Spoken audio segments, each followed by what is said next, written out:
Welcome back to my YouTube channel. ಈ ಒಂದು ವಿಡಿಯೋದಲ್ಲಿ ಇಂಡಿಯನ್ ಅಕೌಂಟಿಂಗ್ ಸ್ಟ್ಯಾಂಡರ್ಡ್ 2 ಏನಿದೆ 6th ಸೆಮಿಸ್ಟರ್ BComಗೆ 2024 ಕ್ವಶನ್ ಪೇಪರಲ್ಲಿ ಕ್ವಶನ್ ನಂಬರ್ 11A ಏನು ಕ್ವಶನ್ಸ್ ಇದೆ ಅದಕ್ಕೆ ಯಾವ ಥರ ಆನ್ಸರ್ಸ್ ಮಾಡೋದನ್ನು ನಾನು ನಿಮಗೆ ಈ ಒಂದು ವಿಡಿಯೋದಲ್ಲಿ ತಿಳಿಸ್ಕೊಡ್ತಾ ಹೋಗ್ತೀನಿ. ಬನ್ನಿ ಕ್ವಶನ್ಸ್ ಏನಿದೆ ನೋಡ್ತಾನ. Question number 11A 2024 question paper Indian accounting ಸ್ಟ್ಯಾಂಡರ್ಡ್ಗೆ ಸಂಬಂಧಪಟ್ಟಿದ್ದು. S limited purchase goods worth ₹10 lakh during the year 2022-23. ನೋಡಿ, ಎಸ್ ಲಿಮಿಟೆಡ್ ಗೂಡ್ಸ್ ಅನ್ನ ಪರ್ಚೇಸ್ ಮಾಡಿದೆ. ಎಷ್ಟಕ್ಕೆ ಅಂದ್ರೆ 10 ಲಕ್ಷಕ್ಕೆ ಪರ್ಚೇಸ್ ಮಾಡಿದೆ ಅಂತೆ 2022-23 ನಲ್ಲಿ. Which was completely sold. Which was sold completely ಅಂತ ಹೇಳಿದಾರೆ ಅಂದ್ರೆ ಎಂಟೈರ್ ಗೂಡ್ಸ್ ಅನ್ನ ಸೇಲ್ ಮಾಡಿದ್ದಾರೆ ಫಾರ್ ₹14 lakh ರುಪೀಸ್ಗೆ ಸೇಲ್ ಮಾಡಿದ್ದೀನಿ ಅಂತ ಹೇಳಿದ್ದಾರೆ. ಆ 14 lakh ರುಪೀಸ್ ಏನ್ ಸೇಲ್ ಮಾಡಿದ್ದಾರೆ on both cash and credit basis, ಅಂದ್ರೆ ಕ್ಯಾಶ್ ಅಲ್ಲೂ ಸೇಲ್ ಮಾಡಿದ್ದಾರೆ, ಕ್ರೆಡಿಟ್ ಅಲ್ಲೂ ಸೇಲ್ ಮಾಡಿದ್ದಾರೆ. ನಾನು 10 ಲಕ್ಷಕ್ಕೆ ಪರ್ಚೇಸ್ ಮಾಡ್ಕೊಂಬಂದು 14 ಲಕ್ಷಕ್ಕೆ ಸೇಲ್ ಮಾಡಿದ್ದೀನಿ. ಎಲ್ಲಾ ಗೂಡ್ಸ್ ಅನ್ನ ಸೇಲ್ ಮಾಡಿದ್ದೀನಿ ಕಂಪ್ಲೀಟ್ ಆಗಿ. ಆ 14 ಲಕ್ಷಕ್ಕೆ ಏನ್ ಸೇಲ್ ಮಾಡಿದ್ದೀನಿ ಅದರಲ್ಲಿ ಕ್ಯಾಶ್ ಅಲ್ಲೂ ಮಾಡಿದ್ದೀನಿ, ಕ್ರೆಡಿಟ್ ಸೇಲ್ಸ್ ಅನ್ನು ಮಾಡಿದ್ದೇನೆ. ಅಲ್ಲಿ ಮುಂದೆ ಹೇಳ್ತಾ ಇದ್ದಾರೆ the cash sales was ₹6 lakh. Cash sales ಎಷ್ಟಕ್ಕೆ ಸೇಲ್ ಮಾಡಿದ್ದೀನಿ ಕ್ಯಾಶ್ ಅಲ್ಲಿ ಅಂದ್ರೆ 6 lakh ಸೇಲ್ ಮಾಡಿದ್ದೀನಿ. ಕ್ರೆಡಿಟ್ ಸೇಲ್ಸ್ ಎಷ್ಟಕ್ಕೆ ಕ್ರೆಡಿಟ್ ಸೇಲ್ಸ್ ಮಾಡಿದ್ದೀನಿ ಅಂದ್ರೆ 8 lakh ರುಪೀಸ್ಗೆ ಕ್ರೆಡಿಟ್ ಸೇಲ್ಸ್ ಅನ್ನ ಮಾಡಿದ್ದೀನಿ ಅಂತ ಹೇಳಿದಾರೆ. So 6 lakh cash plus 8 lakh credit ಎರಡು ಟೋಟಲ್ ಮಾಡಿದ್ರೆ 14 ಲಕ್ಷಕ್ಕೆ ಸೇಲ್ಸ್ ಆಗಿದೆ ಅಂತ ಕೊಟ್ಟಿದ್ದಾರೆ. ಮುಂದೆ ಹೇಳ್ತಾ ಇದ್ದಾರೆ during the year 5 lakh rupees received from debtors. ಏನು ಕ್ರೆಡಿಟ್ ಸೇಲ್ಸ್ ಮಾಡಿದ್ದಾರೆ ಅದರಲ್ಲಿ 5 ಲಕ್ಷ ಅಮೌಂಟ್ ಅನ್ನ ಡೆಟಾಸ್ ಇಂದ ರಿಸೀವ್ ಮಾಡ್ಕೊಂಡಿದ್ದೀನಿ ಅಂತ ಹೇಳಿದ್ದಾರೆ. ಯಾವಾಗ ಡೆಟಾಸ್ ಕ್ರಿಯೇಟ್ ಆಗ್ತಾರೆ ಅಂದ್ರೆ ಕ್ರೆಡಿಟ್ ಸೇಲ್ಸ್ ಮಾಡಿದ್ರೆ ಡೆಟಾಸ್ ಬರ್ತಾರೆ. ಸೊ ನಾನು 8 ಲಕ್ಷಕ್ಕೆ ಕ್ರೆಡಿಟ್ ಸೇಲ್ಸ್ ಮಾಡಿದ್ದೆ, ಅದರಲ್ಲಿ ಅದೇ ವರ್ಷ 5 ಲಕ್ಷ ಡೆಟಾಸ್ ಇಂದ ನಾನು ಕ್ಯಾಶ್ ಅನ್ನ ರಿಸೀವ್ ಮಾಡ್ಕೊಂಡಿದ್ದೀನಿ ಅಂತ ಹೇಳಿದ್ದಾರೆ. ನಮ್ಗೆ ಹೇಳಿದ್ದಾರೆ ಕ್ವಶನ್ ಅಲ್ಲಿ ಕ್ಯಾಲ್ಕುಲೇಟ್ ಕರೆಂಟ್ ಟ್ಯಾಕ್ಸ್ ಲಯಬಿಲಿಟಿಯನ್ನ ಕ್ಯಾಲ್ಕುಲೇಟ್ ಮಾಡಿ and present in the accounting books. Accounting books ಅಲ್ಲಿ ಪ್ರೆಸೆಂಟ್ ಮಾಡಿ ಅಂದ್ರೆ ಜರ್ನಲ್ ಎಂಟ್ರಿಯನ್ನ ಪಾಸ್ ಮಾಡಿ ಅಂತ ಕೇಳಿದ್ದಾರೆ. ಇದು ಒಂದು ಸಿಂಪಲ್ ಅಂಡ್ ಈಸಿಯಸ್ಟ್ ಕ್ವಶನ್ ಕೇಳಿರ್ತಕ್ಕಂಥದ್ದು. ನೀವು ಜಸ್ಟ್ ಕರೆಂಟ್ ಟ್ಯಾಕ್ಸ್ ಲಯಬಿಲಿಟಿಯನ್ನ ಕ್ಯಾಲ್ಕುಲೇಟ್ ಮಾಡಬೇಕು. ನೋಡಿ, ಕರೆಂಟ್ ಟ್ಯಾಕ್ಸ್ ಲಯಬಿಲಿಟಿಯನ್ನ ಕ್ಯಾಲ್ಕುಲೇಟ್ ಹೇಗೆ ಮಾಡ್ತೀರಾ ಅಂದ್ರೆ ಕರೆಂಟ್ ಟ್ಯಾಕ್ಸ್ ಲಯಬಿಲಿಟಿನ ಕ್ಯಾಲ್ಕುಲೇಟ್ ಮಾಡೋದು ಟ್ಯಾಕ್ಸಬಲ್ ಪ್ರಾಫಿಟ್ ಮೇಲೆ ನೀವು ಕ್ಯಾಲ್ಕುಲೇಟ್ ಮಾಡಬೇಕು. ಹಾಗಾಗಿ ಕ್ವಶನ್ ಅಲ್ಲಿ ಟ್ಯಾಕ್ಸಬಲ್ ಪ್ರಾಫಿಟ್ ಕೊಟ್ಟಿಲ್ಲ, ಬಟ್ ನಮ್ಮ ಹತ್ರ ಎಷ್ಟು ಪರ್ಚೇಸ್ ಮಾಡ್ಕೊಂಡ್ ಬಂದಿದ್ದೀವಿ, ಎಷ್ಟು ಸೇಲ್ ಮಾಡಿದ್ದೀವಿ ಅನ್ನೋ ಡೀಟೇಲ್ಸ್ ಇರೋದ್ರಿಂದ ನಾವು ಅಕೌಂಟಿಂಗ್ ಪ್ರಾಫಿಟ್ ಮತ್ತೆ ಟ್ಯಾಕ್ಸಬಲ್ ಪ್ರಾಫಿಟ್ ನ ನಾವು ಕ್ಯಾಲ್ಕುಲೇಟ್ ಮಾಡ್ಕೋಬೇಕು. ಅದನ್ನ ಮಾಡಿದ್ರೆ ನಿಮ್ಗೆ ಕರೆಂಟ್ ಟ್ಯಾಕ್ಸ್ ಲಯಬಿಲಿಟಿ ಈಸಿಯಾಗಿ ಸಿಗುತ್ತೆ. ಸೊ ಯಾವಾಗ ನಿಮ್ಗೆ ಈ ತರ ಕ್ವಶನ್ಸ್ ಅನ್ನ ಕೊಟ್ಟಿರ್ತಾರೆ, ಕ್ಯಾಶ್ ಸೇಲ್ ಮಾಡಿದೀನಿ, ಕ್ರೆಡಿಟ್ ಸೇಲ್ ಮಾಡಿರ್ತಾರೆ, ಗೂಡ್ಸ್ ರಿಸೀವ್ ಫ್ರಮ್ ಡೆಟಾಸ್ ಇಂದ ಇಷ್ಟು ಅಮೌಂಟ್ ರಿಸೀವ್ ಮಾಡ್ಕೊಂಡಿದ್ದೀನಿ, ಪರ್ಚೇಸ್ ಮಾಡೋ ಡೀಟೇಲ್ಸ್ ಕೊಟ್ಟು ನಿಮ್ಗೆ ಕರೆಂಟ್ ಟ್ಯಾಕ್ಸ್ ಅನ್ನ ಕ್ಯಾಲ್ಕುಲೇಟ್ ಮಾಡಿ ಅಂತ ಹೇಳಿದ್ರೆ ನೀವೇನ್ ಮಾಡ್ಬೇಕು ಅಂದ್ರೆ ಸ್ಟೆಪ್ 1 ಟ್ಯಾಕ್ಸ್ ಲಯಬಿಲಿಟಿನ ಕ್ಯಾಲ್ಕುಲೇಟ್ ಮಾಡಿ ಅಂದ್ರೆ ಫಸ್ಟ್ ಸ್ಟೆಪ್ ನೀವೇನ್ ಕ್ಯಾಲ್ಕುಲೇಟ್ ಮಾಡಬೇಕು ಅಂದ್ರೆ calculation of accounting profit and taxable profit ನ ಕ್ಯಾಲ್ಕುಲೇಟ್ ಮಾಡ್ಕೋಬೇಕಾಗುತ್ತೆ. ಸೊ ನೀವು ಅಕೌಂಟಿಂಗ್ ಪ್ರಾಫಿಟ್ ಮತ್ತೆ ಟ್ಯಾಕ್ಸಬಲ್ ನ ಪ್ರಾಫಿಟ್ ನ ಕ್ಯಾಲ್ಕುಲೇಟ್ ಮಾಡ್ತೀರಾ ಅಂದ್ರೆ ಈ ತರ ಕಾಲಮ್ ಹಾಕೊಳ್ಳಿ, particulars accounting profit taxable profit ಅಂತ 3 ಕಾಲಮ್ ಹಾಕೊಳ್ಳಿ.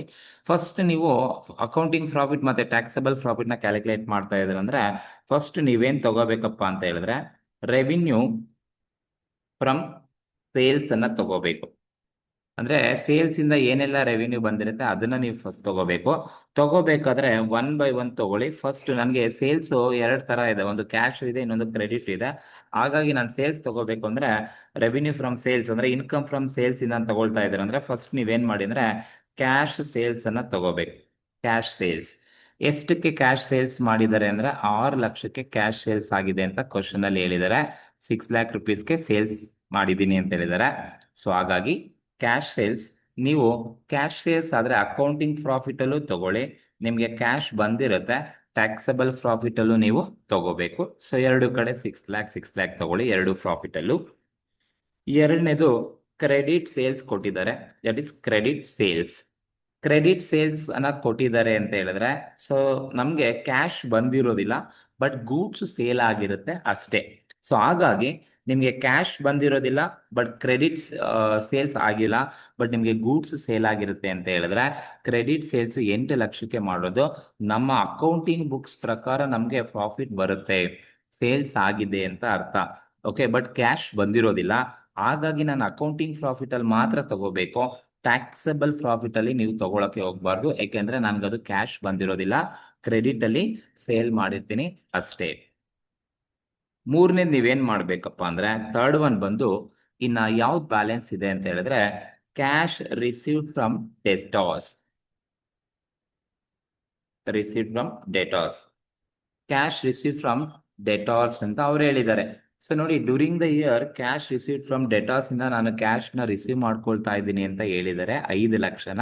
ಸೊ ಈ ಡೆಟಾರ್ಸ್ ಯಾವಾಗ ಕ್ರಿಯೇಟ್ ಆಗ್ತಾರೆ ಅಂತ ಹೇಳಿದ್ರೆ, ನೀವು ಕ್ರೆಡಿಟ್ ಸೇಲ್ಸ್ ಮಾಡಿದ್ರೆ ಮಾತ್ರನೇ ಡೆಟಾರ್ಸ್ ಕ್ರಿಯೇಟ್ ಆಗ್ತಕ್ಕಂಥದ್ದು, ಸರಿನಾ?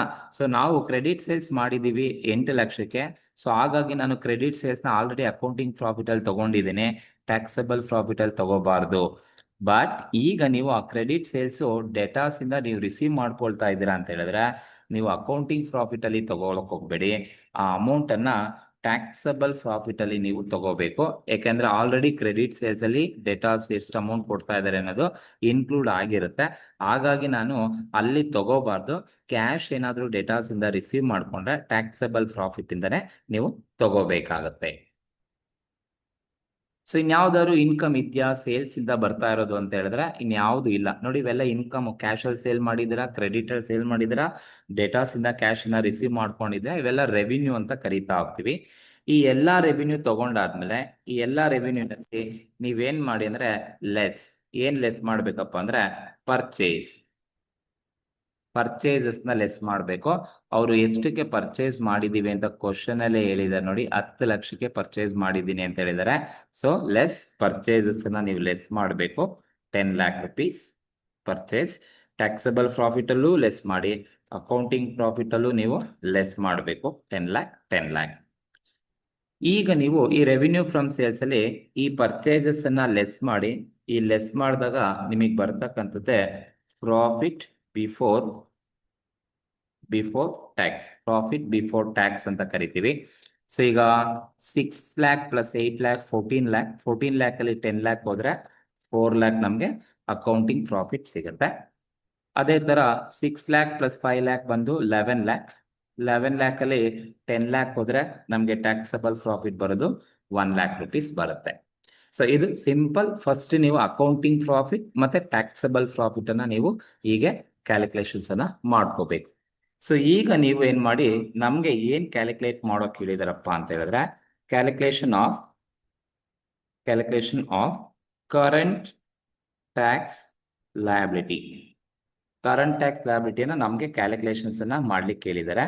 ನೋಡಿ, ಕರೆಂಟ್ ಟ್ಯಾಕ್ಸ್ ಲಯಬಿಲಿಟಿನ ಹೇಗೆ ಕ್ಯಾಲ್ಕುಲೇಟ್ ಮಾಡ್ತೀವಪ್ಪ ಅಂತ ಹೇಳಿದ್ರೆ, ಕರೆಂಟ್ ಟ್ಯಾಕ್ಸ್ ಲಯಬಿಲಿಟಿಯನ್ನ ಕ್ಯಾಲ್ಕುಲೇಟ್ ಮಾಡೋಕೆ ಹೇಳಿದ್ದಾರೆ. ಸೊ ನೋಡಿ, ಕರೆಂಟ್ ಟ್ಯಾಕ್ಸ್ ಲಯಬಿಲಿಟಿನ ನೀವು ಕ್ಯಾಲ್ಕುಲೇಟ್ ಮಾಡ್ತೀರಾ ಅಂತ ಹೇಳಿದ್ರೆ, ಕರೆಂಟ್ ಟ್ಯಾಕ್ಸ್ ಲಯಬಿಲಿಟಿನ ಯಾವ ತರ ನೀವು ಕ್ಯಾಲ್ಕುಲೇಟ್ ಮಾಡಬೇಕಪ್ಪ ಅಂದ್ರೆ, current tax liability equals CTL ಅಂತ ಕರಿತೀವಿ. Current tax liability equals taxable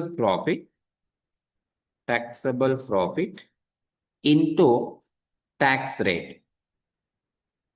ನೋಡಿ, ಪ್ರಾಫಿಟ್ ಇಂಟು ಟ್ಯಾಕ್ಸ್ ರೇಟ್ ಮಾಡಿದ್ರೆ ನಿಮ್ಗೆ ಕರೆಂಟ್ ಟ್ಯಾಕ್ಸ್ ಲಯಬಿಲಿಟಿ ಸಿಗುತ್ತೆ.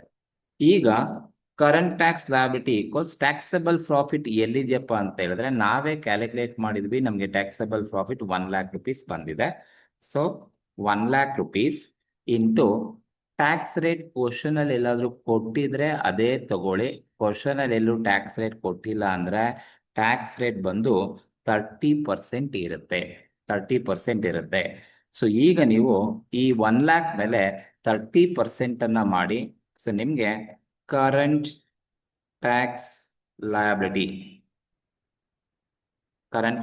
That is current tax liability equals ಎಸ್ ಬರುತ್ತಪ್ಪ ಅಂತ ಹೇಳಿದ್ರೆ 1 ಲ್ಯಾಕ್ ಮೇಲೆ 30% ಮಾಡಿದ್ರೆ ನಿಮ್ಗೆ 30,000 ಕರೆಂಟ್ ಟ್ಯಾಕ್ಸ್ ಲಯಬಿಲಿಟಿ ನಿಮ್ಗೆ ಸಿಗುತ್ತೆ.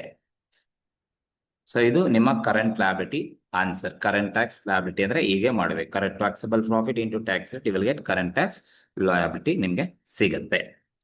ಸೊ ಇಷ್ಟನ್ನ ನೀವು ಮಾಡಿದ್ದಾದ್ಮೇಲೆ ಅವ್ರು ಹೇಳಿದ್ದಾರೆ ಒಂದು ಜರ್ನಲ್ ಎಂಟ್ರಿಯನ್ನ ಪಾಸ್ ಮಾಡಿ, ಪ್ರೆಸೆಂಟ್ ಇನ್ ಅಕೌಂಟಿಂಗ್ ಬುಕ್ಸ್ ಅಂತ ಹೇಳಿದರೆ ಒಂದು ಜರ್ನಲ್ ಎಂಟ್ರೀಸ್ ಅನ್ನ ಬರೀಬೇಕು. ಒಂದು common journal entry current tax ಲಯಬಿಲಿಟಿಗೆ ಬರುತ್ತೆ. ಏನಪ್ಪಾ ಅಂತ ಹೇಳಿದ್ರೆ ಅದು ಈ ತರ ಕಾಲಮ್ಸ್ ಹಾಕೊಳ್ಳಿ.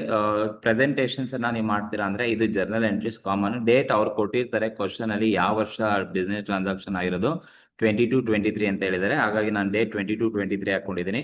ಪರ್ಟಿಕ್ಯುಲರ್ಸ್ ಅಲ್ಲಿ ನೀವೇನ್ ತಗೋಬೇಕಪ್ಪ ಅಂದ್ರೆ current tax expenses account debited to current tax liability account ಅಂತ. ಅಂದ್ರೆ ಇದೊಂದು ಕಾನ್ಸ್ಟೆಂಟ್ ಜರ್ನಲ್ ಎಂಟ್ರೀಸ್ ಇರುತ್ತೆ, ಇದನ್ನ ಬರೆದ್ರೆ ಸಾಕು. Current tax expenses account debited to current tax liability account ಅಂತ. ಸೊ ಎಷ್ಟು ನೀವು ಕ್ಯಾಲ್ಕುಲೇಟ್ ಮಾಡಿದ್ದೀರಾ ಕರೆಂಟ್ ಟ್ಯಾಕ್ಸ್ ಲಯಬಿಲಿಟಿ 30,000. ಸೊ 30,000 ತಗೋಬೇಕು. So narration being current tax recorded ಅಂತ ಬರೆದ್ರೆ ಸಾಕಾಗುತ್ತೆ. ಸೊ ಇದು ಒಂದು ಕ್ವಶನ್ 2024 ಕ್ವಶನ್ ನಿಮ್ಗೆ ಕೇಳಿರ್ತಕ್ಕಂಥ ಒಂದು ಕ್ವಶನ್ಗೆ ಇರ್ತಕ್ಕಂಥ ಆನ್ಸರ್. ಸಿಂಪಲ್ ಆಗಿದೆ, 6 ಮಾರ್ಕ್ಸ್ ನಿಮ್ಗೆ ಈಸಿಯಾಗಿ ಸಿಗುತ್ತೆ. Question number 11. ಸೊ ಇದು ಒಂದು ಕ್ವಶನ್ ನಿಮ್ಗೆ ಇರ್ತಕ್ಕಂಥದ್ದು. Question number 11A ಕೇಳಿರ್ತಕ್ಕಂಥದ್ದು 2024 question paper ಅಲ್ಲಿ. ಸೊ ಈ ಒಂದು ಆನ್ಸರ್ಸ್ ಅಲ್ಲಿ ನಿಮ್ಗೆ ಏನಾದ್ರು ಡೌಟ್ಸ್ ಇದ್ರೆ, ಏನಾದ್ರು ಅರ್ಥ ಆಗಿಲ್ಲ ಅಂತ ಹೇಳಿದ್ರೆ ನನಗೆ ಕಮೆಂಟ್ ಮೂಲಕ ತಿಳಿಸಿ. ಸೊ ಮತ್ತಷ್ಟು ವಿಡಿಯೋಸ್ಗಳನ್ನ ನಾನು ನಿಮಗೆ ಅಪ್ಲೋಡ್ ಮಾಡ್ತಾ ಹೋಗ್ತೀನಿ. ಹಾಗೆ ನಿಮಗೆ ಯಾವ್ದೆಲ್ಲ ವಿಡಿಯೋಸ್ ಬೇಕು ಅದನ್ನು ನನಗೆ ಕಮೆಂಟ್ ಮೂಲಕ ತಿಳಿಸಿದ್ರೆ ಆ ಟಾಪಿಕ್ ಕೂಡ ಆ ಒಂದು ಟಾಪಿಕ್ ಅನ್ನು ಕೂಡ ನಾನು ವಿಡಿಯೋ ಮಾಡಿ ಅಪ್ಲೋಡ್ ಮಾಡ್ತೀನಿ. ಸೊ ಈ ಒಂದು ವಿಡಿಯೋ ನಿಮ್ಗೆ ಇಷ್ಟ ಆಗಿದ್ರೆ ದಯವಿಟ್ಟು ಶೇರ್ ಮಾಡಿ, ಲೈಕ್ ಮಾಡಿ, ಕಮೆಂಟ್ ಮಾಡಿ, ಹಾಗೆ ಸಬ್ಸ್ಕ್ರೈಬ್ ಮಾಡ್ಕೊಳ್ಳಿ ಅಂತ ಕೇಳ್ತಾ ಈ ಒಂದು ವಿಡಿಯೋನ ಮುಗಿಸ್ತಾ ಇದ್ದೀನಿ. Thank you.